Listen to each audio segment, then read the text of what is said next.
हरिओम श्रीराम अंबज्ञ। मी सौत्री विनिवरा पाटील, रामनगर प्रायोगिक उपासना केंद्र, नवीन जालना। मी 2015 सालापासून बापू परिवारामध्ये आहे।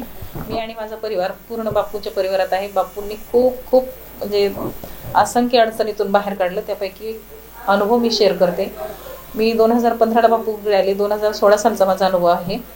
माझी मुलगी श्वेता पाटील 12वीला होती त्यावेळेला, आणि तिचं अचानक एक दिवस पोट दुखू लागलं। मग पोट दुखत असताना दवाखान्यात घेऊन गेले। तिला त्या ट्रीटमेंटने फरकच पडला नाही।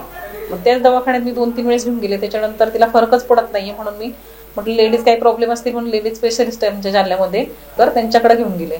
तर त्यांनी सांगितलं हिला ब्लड वगैरे कमी आहे आणि हिला आपल्याला इंजेक्शन पण द्यावे लागतील, की तिच्या पोटामध्ये अपेंडिक्स होता। आणि असं करत करत प्रत्येक महिन्याला तिचं पिरियड येऊन गेलं की तिचं पोट दुखायचं, मध्ये दुखायचं कधी, म्हणजे कारण काय व्हायचं प्रत्येक 15 दिवसाला हॉस्पिटल म्हणायची तू एवढ्या गोळ्या औषध खाती, कधी गोळ्या घेत नाही, मग तू फरक कसा पडणार। कारण तिची सवय होती, तिला थोडं बरं वाटलं की गोळ्या घ्यायची नाही। म्हणून मग मी तिला चिडचिड केली एक वेळेला, म्हटलं काय तुझं सारखं तसंच असतं, म्हटलं तुला नाही आता मॅडमकडे नाही छोट्या दवाखान्यात घेऊन जाते, तुला मोठ्या डॉक्टरांचा फरक पडत नाही, तुला छोट्या दवाखान्यात घेऊन जाते आता। म्हटली एक दिवस शाळेतनं आली, टिफिन पण खाल्लेला नव्हता तिने, आणि घरी आली अशी खाली झोपली आणि खालीच लोळत होती ती त्यावेळेस। म्हटलं काय झालं तुला? आई माझं पोट दुखतं। मग मी म्हटलं तुझं गृहपाठ कंप्लीट झालेलं नाही का? मी तिला म्हणजे तिचं मन भरकटावं म्हणून मी तिला विचारलं तुला सर रागवले का, तुझं गृहपाठ पूर्ण नव्हता का? नाही आई माझं फक्त पोट दुखतं। ती एवढंच बोलत होती, रडत होती। म्हटलं चल मी तुला छोट्या दवाखान्यात घेऊन जाते आता। मोठ्या दवाखान्यात नेत नाही म्हटलं, कारण तू गोळ्या औषध पण घेत नाही। पण आमच्या इथं छोटे BHMS डॉक्टर होते, त्यांच्याकडे मी घेऊन गेले। तर त्यांनी विचारलं तिला काय जे 4-2 गोष्टी विचारायच्या त्या विचारल्या। अगोदरची मी फाईल पण दाखवली त्यांना। तर त्यांनी चेकअप करत असताना त्यांनी तिच्या पोटाच्या उजव्या हाताला हात लावला, ती ओरडली जोरात। तर मग त्यांनी मला लगेच सांगितलं म्हणे मॅडम हिला ह्या गोळ्याचा काहीच उपयोग होणार नाही, हिला अपेंडिक्सचा त्रास आहे। म्हटलं सर असू शकतं का? तर म्हणे हो। म्हणे काय करावं लागेल? तर म्हणे सोनोग्राफी। म्हटलं ठीक आहे सर, आपण संध्याकाळी सोनोग्राफी करूया। सोनोग्राफी केली, त्यांना रिपोर्ट दाखवायला गेले।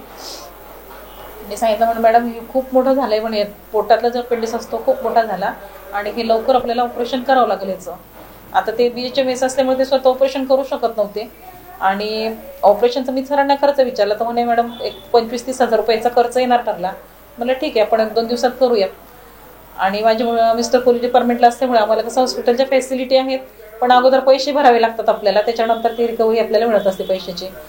तर मग तिच्या बाबांचा 2-3 दिवसात पगार वगैरे झाला। मी हॉस्पिटलला ओम हॉस्पिटलला तिची ती फाईल दाखवली, तर सर म्हटले हे सगळं ठीक आहे बाबा, पण आमच्याकडे जर कधी तुम्हाला ट्रीटमेंट घ्यायची तर पूर्ण आमच्याकडनं पहिल्यापासून चेकअप वगैरे करावं लागतं, सोनोग्राफी वगैरे पुन्हा आमच्याकडे करायला लागेल। ठीक आहे सर करून घ्या। मग त्यांनी सोनोग्राफी वगैरे केली, तर त्यातही त्यांना अपेंडिक्सच सांगितलं त्यांनी, आणि बोलले ठीक आहे तुम्ही कधी करणार तुम्ही ऑपरेशन? म्हटलं सर तुम्ही हो म्हणत असेल 1-2 दिवसात करूयात आपण। ठीक आहे बोलले, पण संध्याकाळी पुन्हा या म्हणे तुम्ही। मग तिला घरी त्या दिवशी मी तिला घरी घेऊन गेले, दुपारचं जेवण वगैरे झालं, संध्याकाळी पुन्हा गेलो होता मी। तर म्हणे सोनोग्राफी पुन्हा करायला लागेल आपल्याला। मग सोनोग्राफी त्यांनी पुन्हा केली, म्हणजे सकाळी जी सोनोग्राफी ज्या सरांनी केली त्यांनीच पुन्हा संध्याकाळी केली। तर संध्याकाळच्या सोनोग्राफीमध्ये त्यांना असं आढळलं की हिच्या पोटामध्ये अपेंडिक्स सोबत गर्भपिशवीमध्ये खडे पण तयार झालेले। तर मग ते सरांनी म्हटले सकाळच्या सोनोग्राफीत आणि ह्या सोनोग्राफीमध्ये फरक येतो म्हणे, हिचं पोट आणखीन दुखतं का, अजून काही वेदना आहेत का, हिला आणखीन काही त्रास होतो का? मग तिला विचारलं, तिने सांगितलं तिला जो जो त्रास असेल तो। तर सर म्हटले हिचं एक नाही मग हिचे 2 ऑपरेशन करायला लागतील आपल्याला। तर ते ज्यावेळेस 2 ऑपरेशन म्हटले त्यावेळेस मी तर पूर्ण घाबरले की मला म्हणजे ह्या गोष्टीचं कुठलं ज्ञान नव्हतं, आणि असा विचार केला मी गर्भपिशवीतल्या गाठी म्हणजे काय होणार ठरलं, हे जर कधी आता ऑपरेशन केलं तर मग पुढे लग्न झालं तिच्या मातृत्वाला काही प्रॉब्लेम येईल का, म्हणजे हे मी माझ्या स्वतःला विचारत होते। कारण मी ही गोष्ट कोणासोबत शेअर नव्हती केली, तिच्या बाबांना पण ही गोष्ट मी सांगितलेली नव्हती, फक्त त्यांना अपेंडिक्स आहे एवढंच माहिती होतं। मग संध्याकाळची सोनोग्राफी केली, ते म्हटले तुम्ही उद्या सकाळी या म्हणे पुन्हा। मग उद्या सकाळी गेल्याच्या नंतर पुन्हा त्यांनी त्यांच्या 2 डॉक्टरांना ते रिपोर्ट दाखवले, तर ते म्हटले नाही त्यांना आज संध्याकाळी आपण ॲडमिट करून घेऊ आणि उद्याच्या सकाळी ऑपरेशन करू। मग त्या डॉक्टर लोकांचं डिस्कस झालं की आपल्याला उद्या ऑपरेशन करायचं। पुन्हा त्यांनी त्या दिवसा म्हणजे त्रास होऊ नये म्हणून तेवढ्या पुरते गोळ्या औषधी दिली। घरी गेलो आम्ही, संध्याकाळी वापस आलो, मग तिला ॲडमिट करून घेतलं। पण ज्यावेळेस माझ्या लक्षात आलं की हिच्या गर्भपिशवीमध्ये पण गाठी आहेत, तर एक आई म्हणून मला त्यावेळेस जो मानसिक त्रास झाला ना हा सांगूच शकत नाही। एक मी अपेंडिक्स ऑपरेशन हे खूप लोकांचं ऐकलेलं होतं, ऑपरेशन होतं, आळी असते ती निघते काढावी लागते, तिथपर्यंत ठीक होतं। पण मी तिचा जो आई म्हणून एक विचार केला तर मी स्वतःला खूप म्हणजे दोष दिला का माझ्याकडनं अशी चूक झाली का, मी हिला आणखीन अगोदर दवाखान्यात दुसरीकडे दाखवायला पाहिजे होतं का, की हिची ट्रीटमेंट चुकीची झाली का, हिच्याकडे मी काळजी नाही घेतली का, असं मी स्वतःला विचारत होते. पण दुसरं मन सांगत होतं की ही गोळ्या घेत नव्हती, मला माहिती नव्हतं हिला हा पण त्रास आहे. आणि तिने कधी असं सांगितलं नाही मला क्लिअरली काय मला याच्यासोबत दुसरा काही त्रास होतो का वगैरे म्हणून. पण ठीक आहे म्हटलं, जाऊ दे आता, बापू कृपेने आपल्याला मिळालं हॉस्पिटल. तिला संध्याकाळी ऍडमिट केलं. बापूंचं एक कृपासिंधू मासिक होतं, मी तिच्या उशाला ठेवलं आणि रात्रभर फक्त बापूंचा जप आणि जप आणि जप करत होते. बापूंना एकच सांगितलं होतं मी, बापू ठीक आहे अपेंडिक्स होतं तिथपर्यंत ठीक होतं, पण हे दुसरं वाढण आलं हे तुला निस्तरावं लागणार आहे. हे मला ह्यातलं काही ज्ञान नाही, माझ्या मागे उभं राहणारं कुणी नाही, सपोर्टेड कुणी नाही, मी काय करणार आता. आणि जर कधी असं काही असलं तर माझ्या मुलीचं कसं होणार पुढं. कारण मला इकडे 4 प्रश्न 100 प्रश्न माझ्या डोक्यात उभे होते. मला माहिती नव्हतं त्याला आणखी विज्ञान खूप पुढे गेलेले, सगळ्या काही ट्रीटमेंट होतात. पण एक आई म्हणून मी त्यावेळेस तो विचारच केला नाही. तर बापू आता हे तूच कर, काय करणार ते.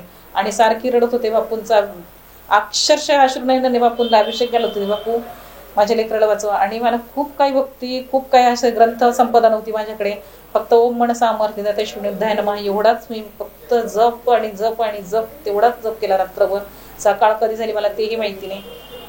सकाळी तिला 8 वाजता घेऊन जाणार होते ऑपरेशन थिएटरला. ती मला रात्रीपासून आई मला तहान लागली, मला पाणी दे थोडंसं, आई चमचा भर तरी दे. ती विवळत होती, मी तिला ओरडत होते, रडत होते, अभिषेक करत होते. बापूंना सारखं साकडं घालत होते, बापू माझ्या लेकराला ह्याच्यातून वाचव. एक तर ना खूप संकटातून ते लेकरू वाचले होतं लहानपणीच, म्हणजे खूप नाजूक होती ती, त्याच्यातून तिला लहानचं मोठं केलं. बापू एवढी मोठी झाली ती माझ्यासमोर, माझ्या डोळ्यासमोरून जर कधी असं काही विपरीत घडलं तिच्यासमोर तर मी जगूच शकत नाही बापू. कारण एक आई म्हणून मला खूप खूप त्रास झाला त्या दिवशी त्या गोष्टीचा. सकाळी 8 वाजता डॉक्टर घेऊन जाणार होते तिला, ऑपरेशन थिएटरला नेलं, नंतर लाईट गेली. मग तर माझे हातपाय ढिल्ले पडले. म्हटलं बापू आता हे आणखीन काय नवीन आहे माहिती नाही, पण मला माहिती नव्हतं माझ्या बापूंना तेवढा 2 तास वेळ घ्यायचा असेल माझ्याकडनं.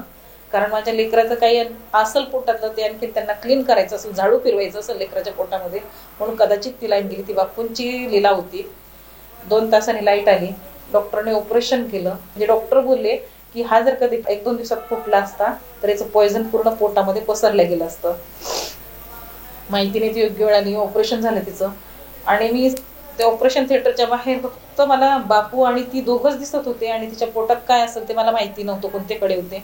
पण डॉक्टरांनी एक विचारलं, या पेशंट सोबत कोण आहे, ते अशा बोट हलवत त्याला, पेशंट सोबत कोण आहे. म्हटलं सर मी आहे पेशंट सोबत तिची आई.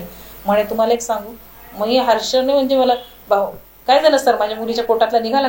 हो म्हणले तो तर निघाला, पण तुमच्यासाठी एक गोष्ट सांगतो, जो ऑपरेशन काल आपण सोनोग्राफीमध्ये जे सांगितलं होतं म्हणे मी तुम्हाला तिच्या गर्भपिशवीमध्ये कडे आहेत, त्यातलं एकही खडा राहिलेला नाही. म्हणजे मी एवढी खुश झाले बापू. त्यावेळेसच अंबदने म्हटले बापू तू नक्कीच हे 2 तास लाईट जी गेली ना, एक मन माझं म्हटलं की बापू माझ्या लेकराचं ऑपरेशन लवकर व्हायला पाहिजे होतं.